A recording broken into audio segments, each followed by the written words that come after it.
يجي المريض في العياده مرعوب انه ياخد انسولين، وبيتقال له لو ابتديت انسولين هيبقى ده بدايه النهايه، والانسولين هتتعود عليه، وكلام عجيب جدا، كلام مش مظبوط خالص. تعالوا نشوف القصه دي، لان الانسولين يعتبر علاج ممتاز لمرضى السكر لما يتاخد للمريض اللي محتاجه.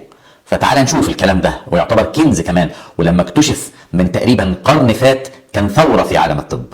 تعالوا نشوف. فبيتقال خطأ ان العلاج بالانسولين هو بداية النهاية، وان الانسولين علاج له اعراض جانبية كتيرة.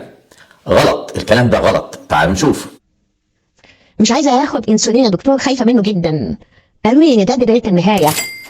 لا، الكلام ده مش صحيح يا هانم. الانسولين علاج مهم جدا وامان جدا، بس لازم يبقى مع دكتور شاطر ومريض ملتزم. ومش صحيح ابدا انه بداية النهاية، بالعكس تماما، ده بداية الحماية. بس ممكن يعمل زيادة في السكر وكمان يؤدي لزياده الوزن. موافقك تماما ان ده ممكن يحصل لو مع دكتور مش شاطر ومريض مش ملتزم. خليني اقول لك دواعي استخدام هذا الكنز. دواعي استخدام الانسولين: اولا، مريض السكر النوع الاول لازم ياخد انسولين طول العمر، لازم. 2، مريض السكر النوع الثاني لما السكر يبقى مرتفع ومش متظبط برغم تنظيم الوجبه والعلاج بالحبوب، في الحاله دي مضطرين ندي للمريض انسولين.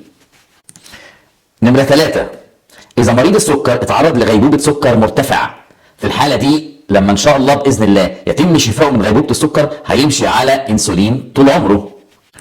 4، سكر اثناء الحمل، لازم انسولين اثناء فتره الحمل، ما ينفعش غير انسولين لعلاج السكر اثناء فتره الحمل، مفيش كلام في الموضوع ده. 5، لو المريض السكر اتعرض للعدوى، انفكشن، جاله التهاب وميكروب في حته في جسمه، على سبيل المثال مثلا التهاب رئوي، التهاب في مجرى البول، التهاب في اي حته في جسمه، لازم مع الانتي بايوتيك والمضاد الحيوي اللي هياخده لعلاج الميكروب لازم علاج السكر في الحاله دي يبقى انسولين. 6، اذا مريض السكر بيعاني من ضعف في قصور وظائف الكلى او الكبد، الامان جدا في الحاله دي على الكبد اللي فيه قصور او الكلى اللي فيها قصور هو الانسولين. تمام يا دكتور. يبقى لو سمحت اوعى تعتبر الانسولين بعبع، ده دواء كويس جدا لما يحسن الدكتور استخدامه ويلتزم المريض بتعليمات الدكتور.